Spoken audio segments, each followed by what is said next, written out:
ओम नमो सद्गुरु निर्गुणा पार नाही तव गुणा बैसोनी माझिया रसना हरि गुणा वर्णवी हरि गुण विशाल पावन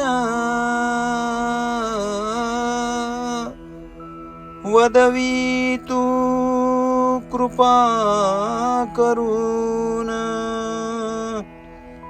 मी मूढमती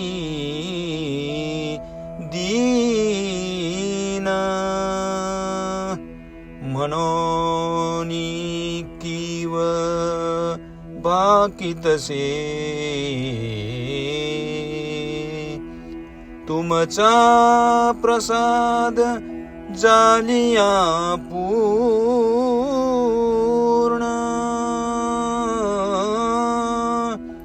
हरिगुण वर्णीन मी जाण एका वंदितसे चरण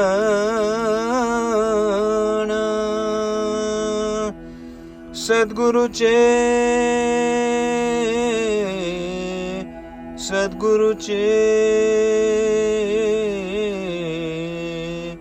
आदरे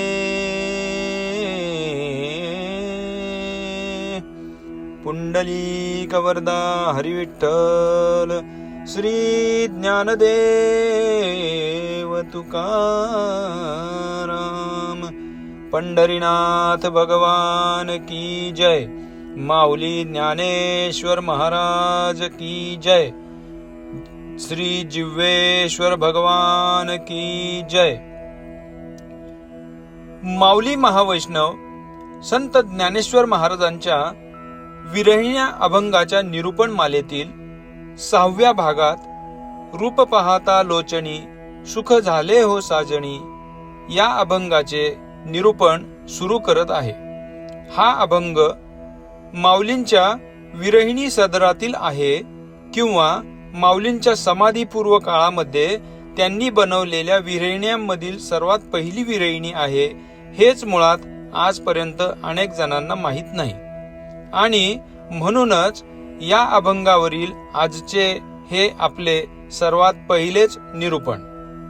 कृपया सर्वांनी या चॅनलला सबस्क्राईब करावे व व्हिडिओ आवडल्यास लाईक व कमेंट करून तसे कळवावे, तसेच इतरांनाही शेअर करावे। रूप पाहता लोचनी सुख झाले हो साजणी सुख झाले हो साजणी सुख झाले हो साजणी रूप पाहता लोचनी सुख झाले हो साजणी सुख झाले हो साजणी सुख झाले हो साजणी। माऊली महावैष्णव संत ज्ञानेश्वर महाराज आणि आपल्या या अलौकिक विरहिणीमधून पांडुरंगाच्या रूपाचे वर्णन करत आहेत। आज मोक्षदा एकादशी, आज गीता जयंती आणि आजचा हा अलौकिक मुहूर्त योग साधून आपल्या या प्रवचन मालेतील पहिल्या विरहिणीचे आज हे प्रवचन। अनेक योगी मुनी महंत जपी तपी मोक्ष प्राप्तीसाठी अनेक खडतर तप अनुष्ठान साधना करतात। स्वतःच्या शरीराला अत्यंत कष्टप्राय यातना देऊन ना साधनांच्या आटाआटी करून दंडन मुंडन करून उन्हातान्हात बर्फात पावसात दिवस रात्र अघोरी तपश्चर्या करून मोक्ष प्राप्तीसाठी यमयातना सहन करतात आणि तरी देखील यांच्याही वाट्याला सहसा मोक्ष येत नाही। परंतु याच मोक्ष प्राप्तीसाठीचे सर्व ज्ञान, त्याही पेक्षा पुढचे परमेश्वराच्या ऐक्य प्राप्तीचे सर्वात जास्त मोठे आध्यात्मिक ज्ञान, आपले विश्वरूप दर्शन श्रीकृष्णाने कुरुक्षेत्रावर अर्जुनाला सहज सांगितले. ज्ञानेश्वरीमध्ये आपले संत ज्ञानेश्वर महाराज म्हणतात, अहो अर्जुनाची ये पांती, जे परिसणया योग्य होती, तीही कृपा करून संती अवधान द्यावे. हे सलगी म्या म्हणितले, चरणा लागो विनविले, प्रभू सखोल हृदय आपुले म्हणूनिया. हे परमेश्वरा, त्याच अर्जुनाच्या पंगतीला बसवून आम्हाला देखील मोक्ष प्राप्तीसाठीचे गीतार्थ ज्ञान आपण सांगावे. देखा नवलतया प्रभूचे, प्रेम अद्भुत भक्तांचे, जे सारथ्य पार्थाचे करीतू असे. पायिकू पाठीसी घातला, आपण पुढा राहिला, तेणे पांचजन्यू आस्फुरिला अवलीळाची. देवाने आपला पाईक असलेल्या अर्जुनाला पाठीशी घातला व आपण स्वतः पुढे उभे राहिला आणि त्याच्यावर येणारी सर्व संकटे स्वतः झेलली. अर्जुनाला स्वतःचा मित्र म्हणून मोक्ष प्राप्तीचा सर्व मार्ग परमेश्वराने यथायोग्यरित्या सर्व समजावून सांगितला. द्वापार युगातील तोच कृष्ण अर्जुन संवाद, हा संवाद रूपी ग्रंथ म्हणजे गीता. याच गीतेची आज गीता जयंती. एकूणच मोक्ष प्राप्तीसाठी सुरुवात करण्यासाठी आजचा हा मुहूर्त सर्वोत्तम आणि सर्वोत्कृष्ट. आजच्या कलियुगातल्या आपल्या रोजच्या या कर्मक्षेत्रात, भवसागराच्या या कुरुक्षेत्रात आपण सर्वजणही मोक्ष मायेच्या काळ सर्पाने ग्रासलो आहोत. याच कलियुगाच्या कुरुक्षेत्रामध्ये 750 वर्षांपूर्वी कृष्णार्जुनासारखीच पांडुरंग आणि ज्ञानेश्वर माऊलींची जोडी, याच माऊली महावैष्णव संत ज्ञानेश्वर महाराजांना समाधी सुखाचे वेध लागले. 750 वर्षांपूर्वी ही घटना घडली. तेव्हापासूनच त्यांनी त्या सुखाच्या वेधाप्रती आपल्या मनातील आतुरता, ती विरह भावना शब्द रूपाने प्रकट करणाऱ्या विरहिण्या केल्या. या विरहिण्यांची परिणती म्हणून माऊलींना आपल्या गुरूंच्या आज्ञेने व स्वतः पांडुरंगाच्या आशीर्वादाने समाधीचे सुख प्राप्त झाले. यावेळी गावोगावीच्या सर्व संतांच्या सोबतच पंढरपूरहून स्वतः पांडुरंग देखील माऊलींच्या समाधीसाठी आळंदीला उपस्थित झाले होते. माऊलींची पांडुरंगाला भेटण्याची आंतरिक तळमळ, समाधी सुखापूर्वीची पांडुरंगाला भेटण्याची आंतरिक विरह भावना म्हणजे विरहिणी. आणि आज याच मोक्षदा एकादशीच्या व गीता जयंतीच्या शुभ मुहूर्तावर माऊलींच्या सर्वात पहिल्या विरहिणीचे विवेचन करणारे आपले हे प्रवचन. जीवनात येऊन सर्वात मोठे सुख म्हणजे मोक्ष सुख. याच मोक्ष सुखाच्या प्राप्तीसाठी सर्वात मोठा मुहूर्त तो आजच्यापेक्षा वेगळा दुसरा कोणता असणार बरं? म्हणूनच त्या माऊलींनीच स्वतः आजच्या आपल्या या निरूपणासाठी, त्यांच्या व विठ्ठलाच्या पहिल्या भेटीच्या वर्णनासाठी, त्यांच्या पहिल्या विरहिणीच्या प्रवचनासाठी आजचा हा शुभ मुहूर्त आपल्यासाठी राखून ठेवला होता असं मला वाटतं. विरहिणी हे केवळ एक काव्य नसून, तो केवळ एक अभंग नसून, माऊलींच्या हृदयातील तो एक आंतरिक भाव आहे. त्यामुळेच या विरहिण्यांच्या चाली देखील अत्यंत वेगळ्या आणि ठराविकच आहेत. विरहिणी अभंगांना कोणत्याही चाली लावून उपयोग नसतो.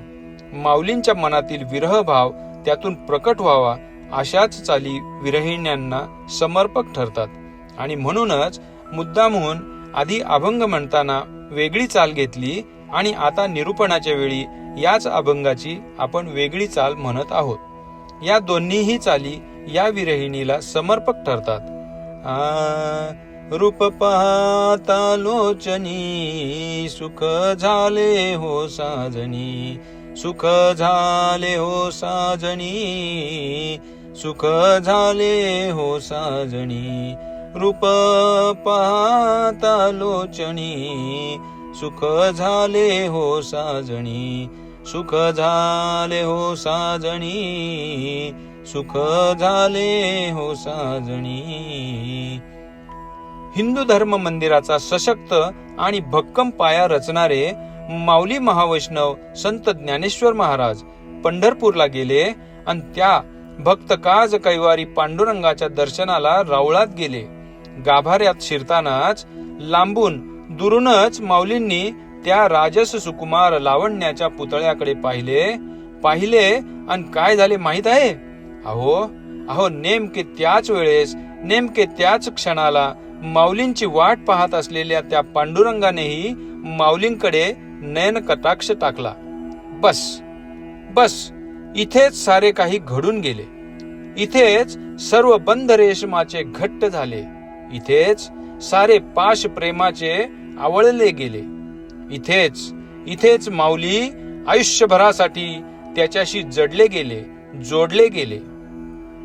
बोटातली अंगठी, त्या अंगठीत घातलेले रत्न, पाचूचा खडा त्या अंगठीमध्ये जडतात. मग त्याची आणि त्या अंगठीची कधीही फारकत होत नाही. तसे माऊली विठ्ठलासोबत कायमचे जडले गेले. गोधडी फाटू शकते, परंतु तिला जडलेले थिगळ कधीच फाटत नाही, उसवत नाही. शिवलेलं उसवतं, पण जडलेलं कधीच उसवत नाही. आणि म्हणूनच मन देखील सहसा कुणावर जडू नये बरं. जोड तुटतो, पण जडलेलं तुटत नाही. तसं या प्रथम भेटीतून माऊलींची नाळ विठ्ठलाशी अगदी कायमस्वरूपी घट्ट जोडली गेली. माऊली गाभाऱ्यात शिरताना लांबूनच दोघांची नजरानजर झाली. त्या एका दृष्टी भेटीत जादू झाली. नुसत्या एका क्षणाच्या डोळा भेटीतून एवढे प्रेम. हल्लीचे राजकारणी एकमेकांना भेटतात, चक्क प्रेमाचे आलिंगन देखील देतात, गळा भेट घेतात आणि नंतर त्यांच्याच पाठीत खंजीर खुपसतात. आमच्या माऊलींकडे आजकाल सारखे एवढे व्यावहारिक विचार नव्हते असेच म्हणावे लागेल. व्यावहारिकतेचे आणि राजकारणाचे विचार नसले तरीही पारमार्थिक भक्ती प्रेमाच्या जागृत आणि जाज्वल्य भावना माऊलींकडे असल्यामुळेच प्रत्यक्ष आलिंगनाशिवाय फक्त एका नयन भेटीतच माऊली कायमचे त्याचेच होऊन गेले. आणि म्हणूनच म्हणू लागले, रूप पाहता लोचनी, सुख झाले हो साजणी, सुख झाले हो साजणी, सुख झाले हो साजणी. आलिंगन तरी कशासाठी देतात? आलिंगन देण्याची पद्धत फक्त भारतातल्या हिंदू संस्कृतीतच आहे. इतर देशांमध्ये फक्त हस्तांदोलन, शेक हँड, काही देशांमध्ये गालावर पापी देतात. परंतु आमच्या संस्कृतीत आलिंगनामुळे छातीला छाती भिडते. दोन हृदय एकमेकांच्या जवळ येतात. ये हृदयीचे ते हृदयी जाऊन एकमेकांच्या भावना एकमेकांना कनेक्ट होतात, जोडल्या जातात, जुळतात. त्यामुळे एकमेकांच्या भावना भलेही त्या परस्पर समान असोत अथवा विभिन्न असोत, एक दुसऱ्याच्या भावनांचा आदर ठेवून एकमेकांशी परस्पर मैत्रीचे संबंध प्रस्थापित केले जातात आणि म्हणून आलिंगन दिले जाते. माऊलींचे व पांडुरंगाचे दोन्ही मध्ये दोन हृदय लोहचुंबकाच्या दोन ध्रुव सारखेच आहेत. विजातीयांचे आकर्षण, दोन लोहचुंबकांचे नॉर्थ आणि साऊथ पोल एकत्र समोरासमोर आले तरच आकर्षण. तसे इथे वैचारिक भावनेचे साम्य, परस्पर प्रेम भक्तीचे साम्य, परंतु विजात्रीय ध्रुव म्हणजे एक देव तर एक भक्त. मुळात हेच द्वैतातले प्रेम उपभोगण्यासाठीच तर परमेश्वराने अद्वैतातून द्वैत निर्माण केले. संपूर्ण जगाची, पृथ्वीची व जीवसृष्टीची निर्मिती केली. त्यामुळेच मग या सर्वात आवडत्या भक्ताचे त्या देवाशी किती जास्त, किती तीव्र आकर्षण असेल याचा विचार केलेलाच बरा. म्हणूनच परस्पर आलिंगनाशिवाय लांबूनच फक्त एका नयन कटाक्षामध्ये, त्या नयन भेटीत एवढे सामर्थ्य होते. कर्तुम अकर्तुम अथवा अन्यथा कर्तुम अशी शक्ती असणाऱ्या त्या पांडुरंगाने केवळ एका नजरेतच माऊलींना वेड लावले.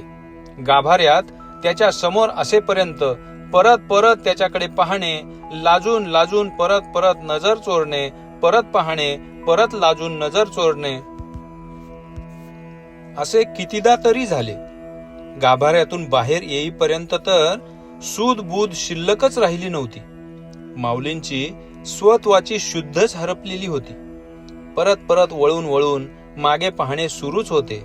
गालातल्या गालात हसणे, लाजणे, मुरकणे सुरूच होते. गाभारा सोडला अन मनातली ही अवस्था कधी एकदाची सख्यांना, साजणीला सांगेन असे माऊलींना झाले. मग हीच अवस्था आपल्या सखांना, आपल्या मैत्रिणींना वर्णन करताना हाच अभंग माऊलींनी म्हटला. रूप पाहता लोचनी, सुख झाले हो साजणी, सुख झाले हो साजणी, सुख झाले हो साजणी. रूप पाहता लोचनी, सुख झाले हो साजणी, सुख झाले हो साजणी, सुख झाले हो साजणी. अगं साजणी, अगं काय सांगू तुला, मी त्याच्या गाभाऱ्यात शिरतानाच तो एका नयन कटाक्षा सरशी माझ्या हृदयाच्या गाभाऱ्यात शिरला. रूप पाहता लोचनी, रूप पाहता लोचनी. अगं लांबूनच माझ्या डोळ्यांनी त्याच्याकडे पाहिले. जे रूप पाहण्यासाठी, डोळ्यांनी उपभोगण्यासाठी मी या पृथ्वी तलावर जन्म घेतला. महाविष्णूचा अवतार सखा माझा ज्ञानेश्वर. जे रूप पाहण्यासाठी, डोळ्यांनी उपभोगण्यासाठी मी या पृथ्वी तलावर जन्म घेतला, त्या विष्णूच्या स्वरूपातूनच द्वैत धारण करून त्याचे प्रेम विशेषत्वाने भोगण्यासाठी जन्म घेतला. जन्माला येऊन त्याचे ते नयनरम्य रूप डोळा भरून पाहिले. असं होतं. एखाद्या उच्च संस्थेतून डिग्री मिळवण्यासाठी खेड्यातून शहरात जावं आणि महत् प्रयासाने त्या संस्थेत ऍडमिशन मिळावे. ती संस्था डोळे भरून पाहिली. आज पहिला दिवस भरला. स्वप्न साकार होण्याच्या मार्गातला पहिला दिवस भरला. आणि कोण आनंद, कोण आनंद, कोण आनंद, कोण आनंद झाला म्हणून सांगू. सुख झाले हो साजणी, सुख झाले हो साजणी. रूप पाहता लोचनी, सुख झाले हो साजणी, सुख झाले हो साजणी, सुख झाले हो साजणी. तो हा विठ्ठल बरवा, तो हा विठ्ठल बरवा, तो हा माधव बरवा. तो अगं तो मघापासून तुला मी ज्याचे एवढे वर्णन करते आहे ना, तो हा विठ्ठल बरवा, तो हा माधव बरवा, तो हा माधव बरवा, तो हा माधव बरवा. बरवा आहे बर का. अगं साजणी, खूप खूप सुंदर आहे ग तो. इतका सुंदर आहे, इतका सुंदर आहे. त्याच्या कपाळावरील तो कस्तुरीचा मळवट, तो चंदनाचा टिळा, त्याच्या गळ्यात अत्यंत शोभून दिसणारी ती वैजयंती माळा.